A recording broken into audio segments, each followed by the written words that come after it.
नमस्कार, आप देख रहे हैं अनंत ज्ञान और मैं रित हाजिर हूं दिन भर की बड़ी अपडेट्स के साथ। हिमाचल प्रदेश के नीट अभ्यर्थियों के लिए बड़ी राहत भरी खबर है। हिमाचल पथ परिवहन निगम यानी HRTC ने 21 जून को होने वाली नीट परीक्षा में शामिल होने वाले छात्रों के लिए मुफ्त बस यात्रा सुविधा देने का फैसला किया है।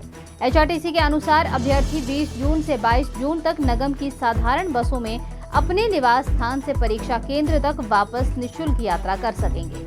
इसके लिए छात्रों को यात्रा के दौरान अपना नीट का एडमिट कार्ड दिखाना अनिवार्य होगा। एडमिट कार्ड ही उनकी पहचान, निवास स्थान और परीक्षा केंद्र का प्रमाण माना जाएगा। ये सुविधा केवल एक बार परीक्षा केंद्र जाने और एक बार वापस लौटने के लिए मान्य होगी। निगम ने सभी कंडक्टर्स और अधिकारियों को निर्देश जारी किए हैं कि वे पात्र छात्रों को ये सुविधा उपलब्ध करवाएं और यात्रा का पूरा रिकॉर्ड भी रखें। HRTC की इस पहल से प्रदेश भर के हजारों नीट अभ्यर्थियों को राहत मिलेगी और परीक्षा केंद्र तक पहुंचने में होने वाली आर्थिक और परिवहन संबंधी परेशानियां भी कम होंगी।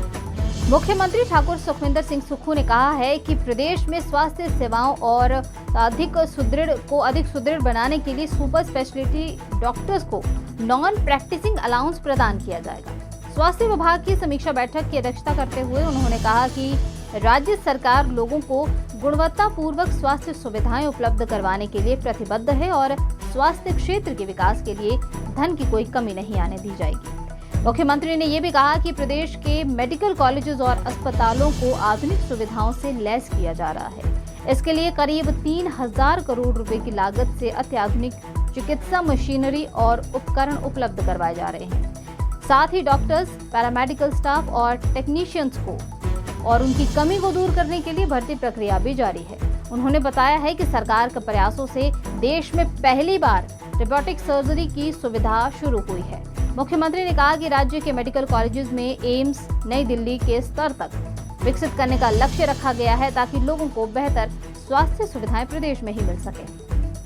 हिमाचल प्रदेश के जंगल अब केवल पर्यावरण संरक्षण तक सीमित नहीं रहेंगे बल्कि ग्रामीण अर्थव्यवस्था को मजबूती देने के लिए बड़े आर्थिक संसाधन के रूप में भी उभर सकते हैं। इसी दिशा में हिमाचल प्रदेश वन विभाग और इंडियन स्कूल ऑफ बिजनेस के भारतीय इंस्टीट्यूट ऑफ पब्लिक पॉलिसी ने AI आधारित फॉरेस्ट इंटेलिजेंस प्रणाली लॉन्च की है।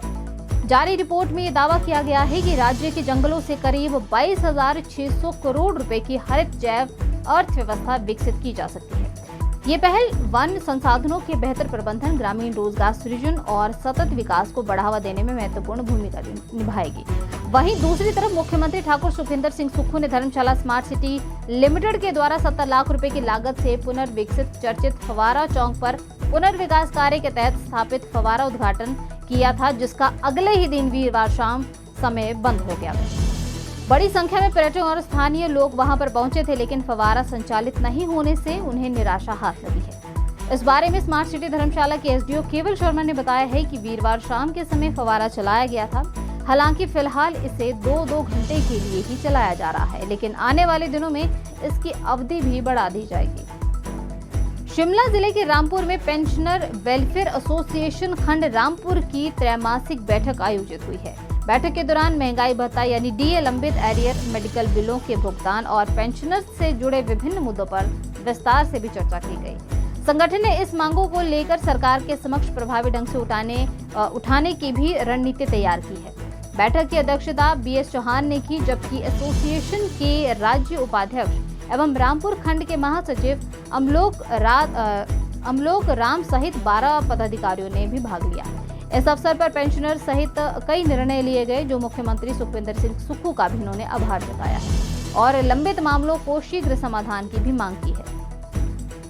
हिमाचल प्रदेश सरकार के निजी क्षेत्र में संचालित प्ले स्कूल और प्री नर्सरी केंद्रों के लिए नए नियम लागू किए गए हैं। अब प्रारंभिक बाल्य अवस्था देखभाल एवं शिक्षा केंद्र यानी ECCE सेंटर बिना निरीक्षण और पंजीकरण के संचालित नहीं होंगे।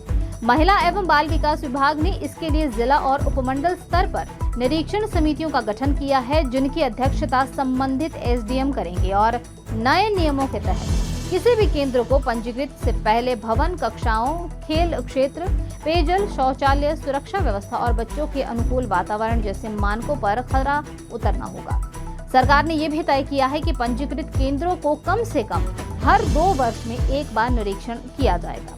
निरीक्षण के दौरान बच्चों की सुरक्षा, स्वास्थ्य सुविधाओं और शिक्षण गतिविधियों की भी समीक्षा की जाएगी। इस पर सरकार का कहना है कि इस कदम का उद्देश्य 3 वर्ष से लेकर 6 वर्ष तक के बच्चों को सुरक्षित, गुणवत्तापूर्वक और मानक आधारित प्रारंभिक शिक्षा उपलब्ध करवाना है। किन्नौर जिले के पवारी में स्थित शांगटोंग पावर प्रोजेक्ट के बैराज साइट पर शुक्रवार सुबह भारी भूस्खलन हुआ है। घटना के समय साइट पर निर्माण कार्य चल रहा था, लेकिन मजदूरों ने समय रहते भागकर अपनी जान बचा ली। भूस्खलन के दौरान कई पेड़ धराशायी हो गए और पूरे क्षेत्र में धूल का गुबार छा गया। इस घटना से निर्माणाधीन बैराज को नुकसान हुआ है, जबकि पास स्थित एक पेट्रोल पंप और एक कमरे पर भी खतरा मंडरा रहा है।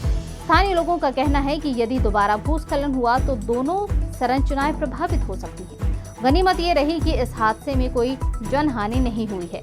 प्रशासन और संबंधित विभाग स्थिति पर नजर बनाए हुए हैं।